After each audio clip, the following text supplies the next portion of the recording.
미라클 모닝 애청자 여러분, 안녕하십니까? 추석 명절을 맞아서 이 방송을 듣는 여러분의 가정에 더도 말고 덜도 말고 한가위 풍성함과 같은 축복이 있기를 바랍니다. 작년 명절과는 다른 분위기에 이번 추석을 우리가 지내고 있습니다. 그것은 바로 코로나 때문입니다. 중국 우한에서 시작된 코로나 바이러스 전염병은 전 세계를 강타하고 또 돌고 있습니다. 우리나라도 코로나로 인하여 사회적 거리 두기로 경제적 타격과 정신적 타격은 이루 말할 수 없을 정도로 어려움을 겪고 있습니다. 이번 추석에도 가족들이 다 함께 모여야 하는데 모인 가정들도 있겠지만 그렇지 못한 분들도 있습니다. 저희 어머니께서도 가까운 평택에 계시지만은 코로나로 인하여 내려오지 말라고 전화까지 하셨더라고요. 아마 부모님들의 따뜻한 마음은 명절보다 자녀들의 건강이 우선이라는 것을 생각할 수가 있었습니다.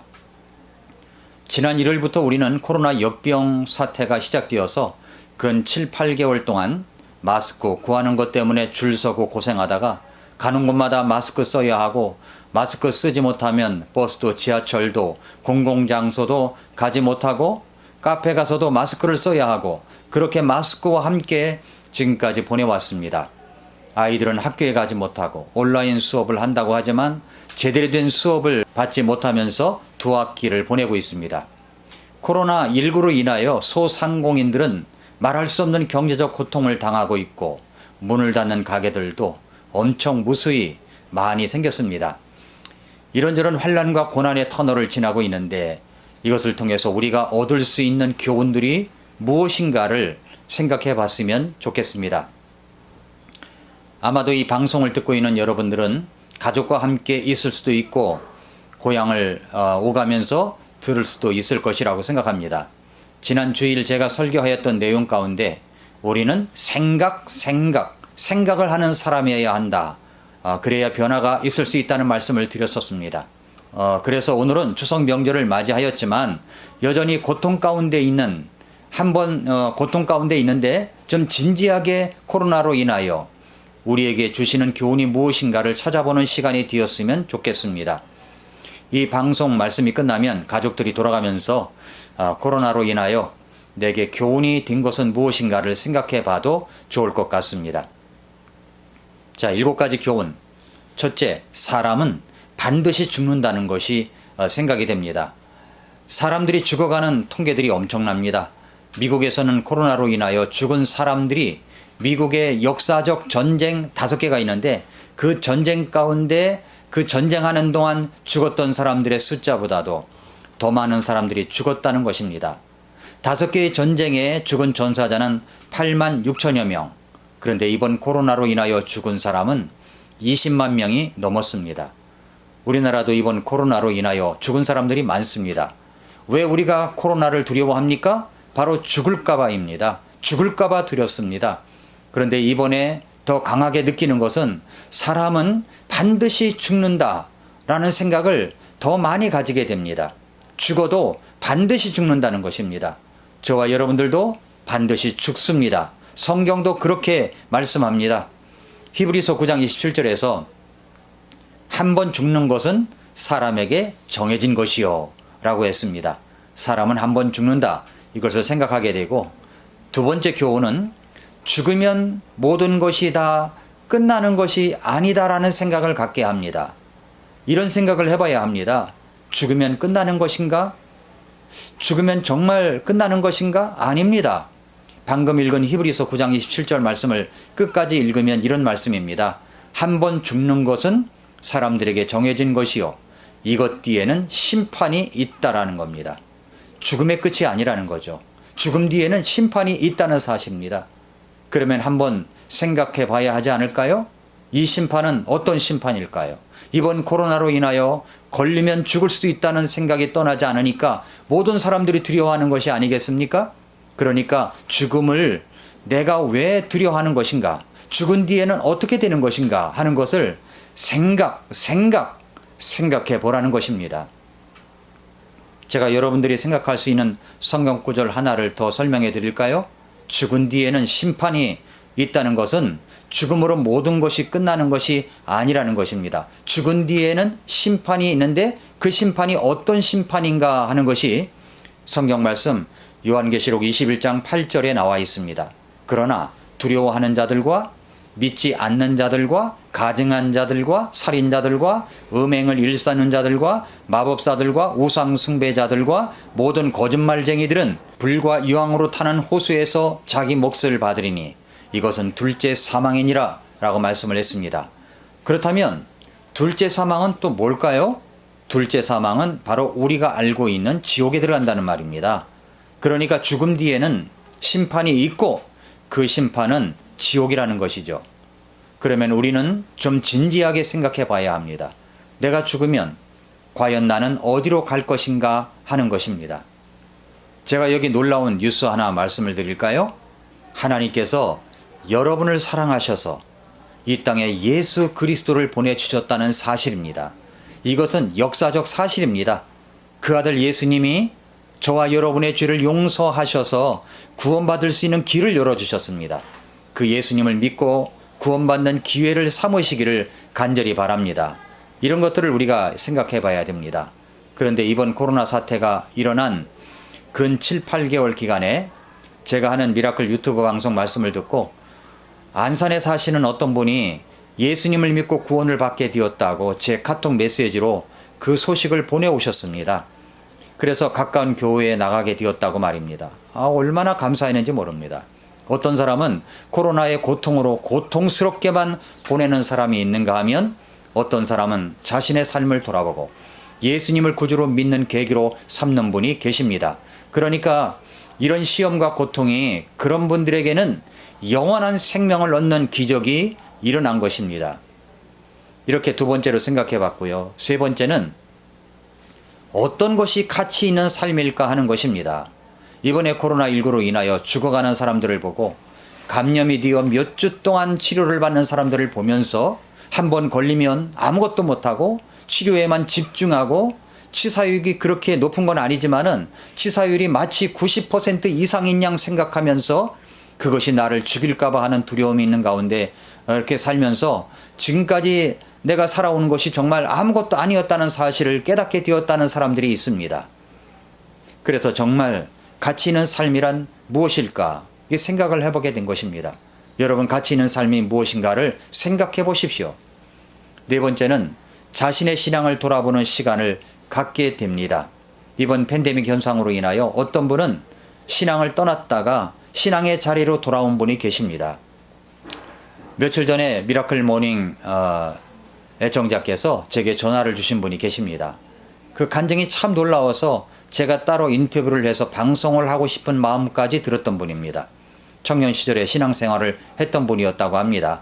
그래서 구원받고 침례까지 순종하였는데 그만 결혼 정년기가 되어서 믿지 않는 집안에 시집가서 근 30년 동안 교회를 나가지 못했었다고 하십니다.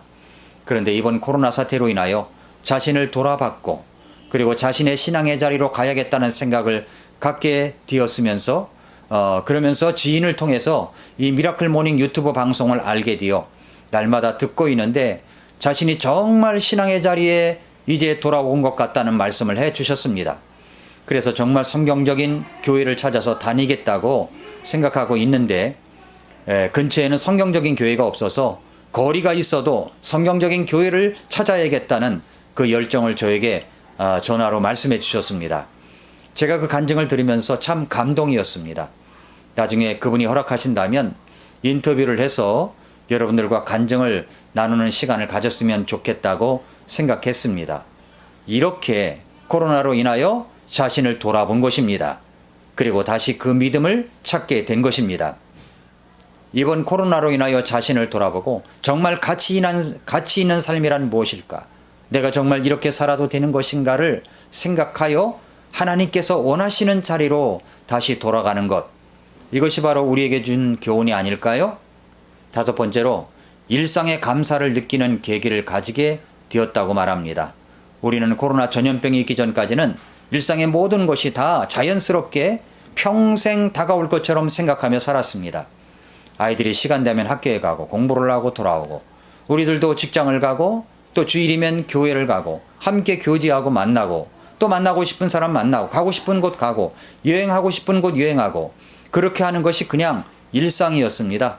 그런데 이렇게 코로나로 인하여 어려움을 당하니까 일상의 모든 것이 그냥 주어진 것이 아니라 축복이었다는 사실을 깨닫게 됩니다. 그래서 모든 것이 감사하다는 생각을 갖게 됩니다. 가족을 만나는 것도 축복이고요. 아이들과 함께 지내는 것도 감사하고, 교회를 나갈 수 있어서 예배드리는 것도 정말 축복이고 감사하고, 내가 선교를 할 수 있다는 것도 감사이고 축복이고, 선교지에 가서 선교사님들과 함께 지내는 것도 축복이고 감사였습니다. 모든 것이 다 감사합니다. 축복입니다. 여러분은 어떤 것이 감사여 축복이라고 느끼셨습니까? 저는 이번 추석을 맞아 감사할 사람들을 찾아서 감사했지만, 또 이렇게 생각해 보다가 지난번 비대면 예배를 시작할 때 그것이 교회들마다 잘 지켜지고 있는가 확인하러 온 강동구청 공무원이 생각났습니다. 네 분이 오셨더라고요. 그래서 이분들에게 교회들 때문에 수고가 많구나 생각하고 있었는데, 이번에 자그마한 감사 선물을 준비해서 구청을 방문해서 전해드렸습니다.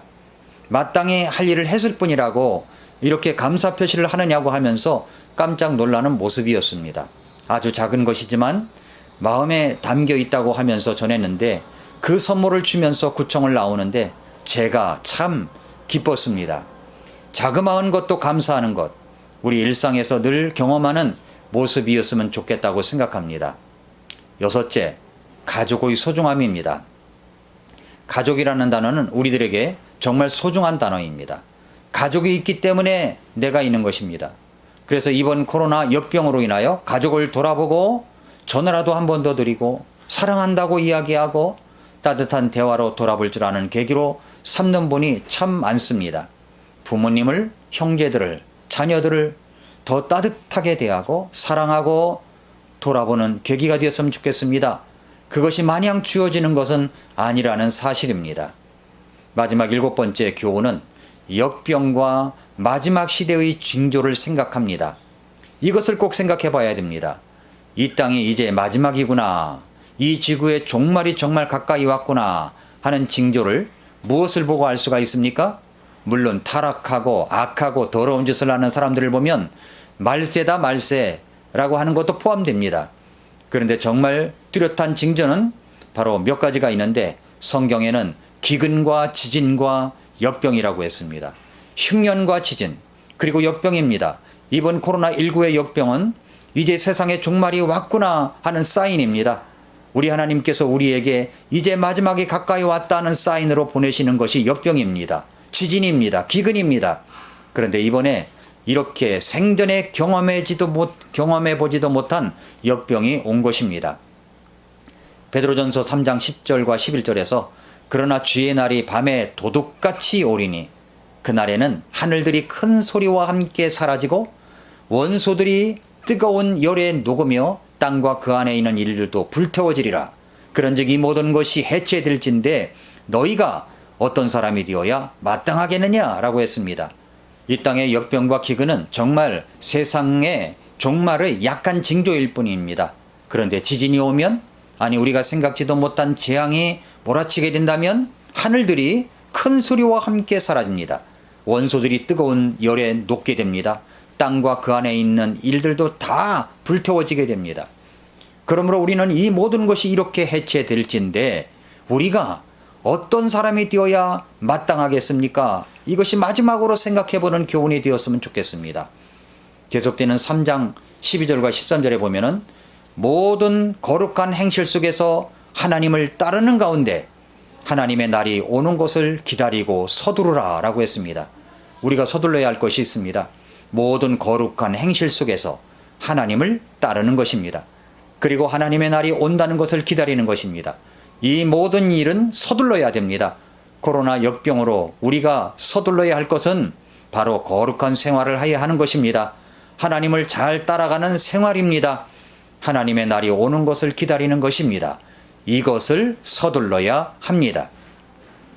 사랑하는 애청자 여러분, 베드로후서 3장 8절과 9절에서 우리 하나님께서 이러한 지구의 종말 심판을 하시기 전에 이렇게 말씀하시는 것을 꼭 귀담아 들으시기를 바랍니다. 그러나 사랑하는 자들아, 주께는 하루가 천년 같고 천년이 하루 같다는 이 한 가지 사실에 대하여 무지한 자가 되지 말라. 주께서는 자신의 약속에 대해 어떤 사람들이 더디다고 생각하는 것 같이 더디지 아니하시며 오직 우리를 향하여 오래 참으사 아무도 멸망하지 아니하고 모두 회개에 이르기를 원하시느니라 말씀했습니다. 하나님은 여러분이 구원받기를 지금도 기다리십니다. 아직 결정적인 심판은 오지 않았습니다. 그러나 이렇게 결정적인 심판이 오지 않은 것은 여러분이 구원받기를 기다리기 때문입니다. 이번 기회에 여러분의 인생을 진지하게 고민하며 생각하는 시간을 가지시고 꼭 하나님이 원하시는 구원을 받을 수 있기를 바랍니다. 구원받은 여러분은 진지하게 진실한 신앙생활을 하시기 바랍니다. 교회라고 다 교회가 아닙니다. 성경적인 교회를 찾아 그곳에 뿌리를 내려 대대로 신앙을 전수하는 교회로 세워가는 주체가 되시기를 바랍니다. 그래서 넉넉한 하나님의 축복이 여러분의 가정과 자손들에게 임하기를 진심으로 축복합니다. 건강하고 안전하고 복된 연휴가 되시기를 바랍니다. 오늘도 미라클 모닝입니다.